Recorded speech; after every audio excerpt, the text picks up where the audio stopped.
अस्सलाम वालेकुम।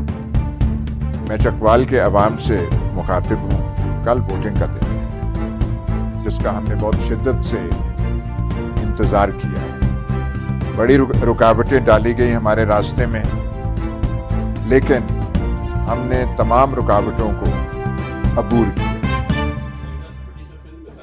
अब कल का दिन है तो इसमें कोशिश ये होनी चाहिए कि पोलिंग स्टेशंस पे पहुंचिए।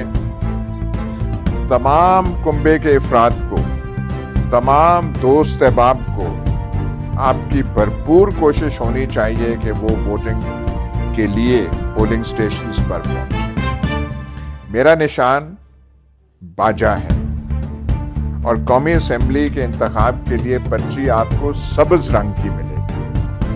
सब्ज रंग की पर्ची में देखिएगा बाजा कहाँ है, उस पे मोहर लगानी है, दाएं बाएं नहीं लगानी। और फिर ठीक तरह बैलेट पेपर को यानी वोटिंग की पर्ची को ऐसे बंद करके, सीधा ऐसे बंद करके संदूकची में डालना है।